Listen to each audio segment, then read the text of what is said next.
आज का हमारा टॉपिक है ऑर्गेनाइजेशन ऑफ बैंक, बैंकों का संगठन। जो व्यापारिक बैंक स्थापित होते हैं वो किस रूप में होते हैं वो डिस्कस किया जाता है बैंकों के संगठन के अंतर्गत। बैंकों का संगठन मुख्यतः तो दो प्रकार का होता है, शाखा बैंकिंग पद्धति और इकाई बैंकिंग पद्धति, ब्रांच बैंकिंग सिस्टम और यूनिट बैंकिंग सिस्टम। लेकिन इसमें दो प्रकार और ऐड किए गए हैं, हालांकि इतने इम्पॉर्टेंट नहीं हैं। इसमें है श्रृंखला बैंकिंग पद्धति और अनुरूप बैंकिंग, चेन बैंकिंग सिस्टम और कॉरस्पॉन्डेंट बैंकिंग। तो इस तरह से यदि हम ओवरऑल कहें तो बैंकों के संगठन के मुख्यतः या बैंकिंग जो आधुनिक व्यापारिक बैंकिंग प्रणाली है उसके संगठन के मुख्यतः चार भाग हैं: शाखा बैंकिंग पद्धति, ब्रांच बैंकिंग सिस्टम, इकाई बैंकिंग पद्धति, यूनिट बैंकिंग सिस्टम, श्रृंखला बैंकिंग पद्धति, चेन बैंकिंग सिस्टम और अनुरूप बैंकिंग, कॉरस्पॉन्डेंट बैंकिंग। सबसे पहले यदि हम देखें तो शाखा बैंकिंग पद्धति जो है वो वह प्रणाली है जिसके अंतर्गत बैंकों की अनेक शाखाएं देश भर में फैली रहती हैं। ये शाखाएं एक ही संचालक मंडल के प्रबंध के अंतर्गत कार्य करती हैं और इसका एक ही मुख्यालय होता है, हेड ऑफिस जो होता है वो उनका एक ही होता है, जहाँ से प्रबंध संचालक जो होते हैं, बोर्ड ऑफ डायरेक्टर्स, अपनी समस्त शाखाओं को निर्देश देते हैं। प्रत्येक शाखा जो होती है उसके दिन प्रतिदिन का कार्य करने के लिए कोई एक शाखा प्रबंधक या ब्रांच मैनेजर जिसे हम कह सकते हैं वो लगाया जाता है। तो शाखा बैंकिंग पद्धति हम कह सकते हैं वह प्रणाली है जिसके अंतर्गत किसी बैंक की अनेक शाखाएं देश में, और यदि उसका कार्य बाहर देश के बाहर भी है तो विदेशों में भी फैली हुई होती हैं। इनका हेड ऑफिस तो एक ही होता है जहां से समस्त ब्रांचेस को ऑर्डर दिए जाते हैं। भारत की यदि हम बात करें तो भारत में ब्रांच बैंकिंग सिस्टम या व्यापारिक बैंक जो एस्टेब्लिश हुए हैं वो शाखा बैंकिंग प्रणाली पर ही आधारित हैं, और लगभग यदि हम कहें तो लगभग सभी व्यापारिक बैंक शाखा बैंकिंग पद्धति पर ही भारत में संगठित किए गए हैं। शाखा बैंकिंग पद्धति के यदि हम लाभों की बात करें तो उसके कई एडवांटेजेस हैं, लेकिन सबसे बड़ा जो उसका लाभ है वो है जोखिम में कमी, मिनिमाइजेशन ऑफ रिस्क।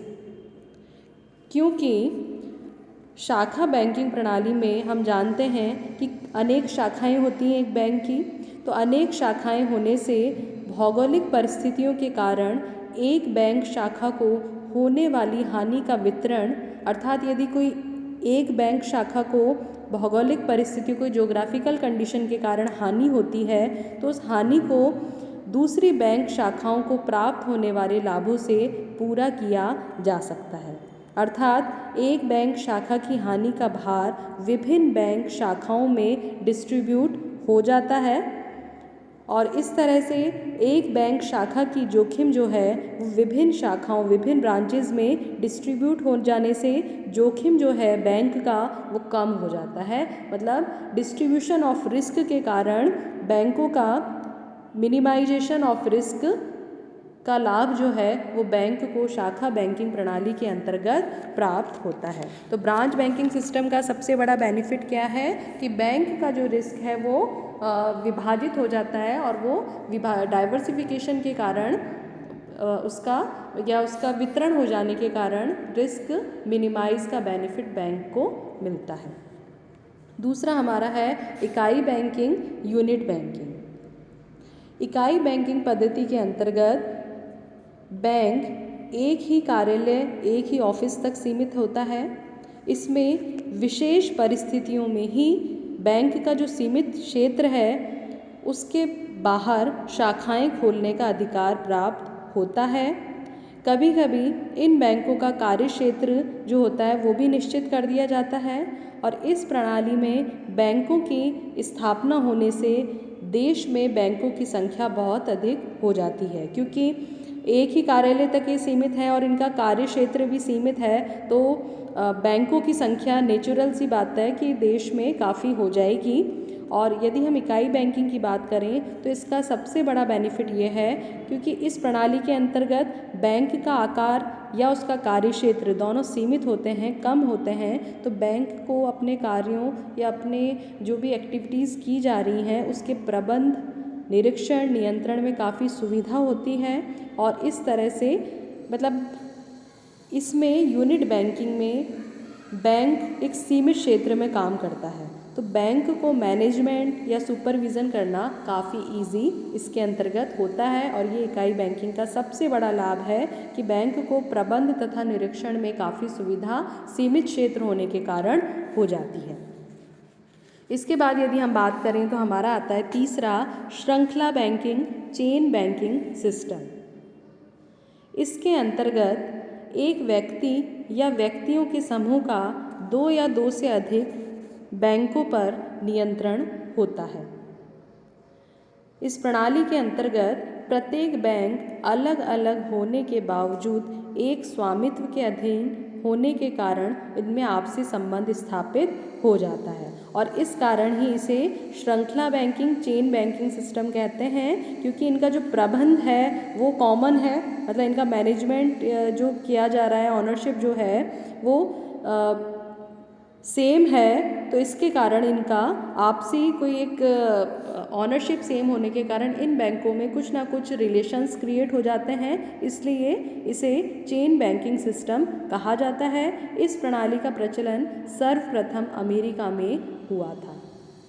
इसके बाद फोर्थ आता है हमारा अनुरूप बैंकिंग, कॉरस्पॉन्डेंट बैंकिंग। इसके अंतर्गत विभिन्न प्रकार के बैंक एक दूसरे के अनुरूप संबंध स्थापित करके अपने बैंकिंग कार्यों का संचालन करते हैं। इसमें किसी एक बड़े बैंक के पास विभिन्न बैंक अपना खाता खोलकर एक दूसरे से लेन देन करते हैं। इनके द्वारा खाते में जमा कोष का उपयोग लाभकारी तथा प्रोडक्टिव एक्टिविटीज़ में किया जा सकता है। और यदि इन बैंकों को आवश्यकता होती है तो ये बैंक आपस में फिनेंशियल हेल्प भी, आर्थिक सहायता भी एक दूसरे को प्रदान करते हैं। और कई बार बड़े बैंक जो होते हैं वो छोटे बैंकों को व्यावसायिक मामलों पर या अन्य कोई भी उन्हें इकोनॉमिक मैटर्स पे कोई सलाह चाहिए उनको, तो वो भी प्रोवाइड बड़े बैंक छोटे बैंकों को अनुरूप बैंकिंग के अंतर्गत करते हैं।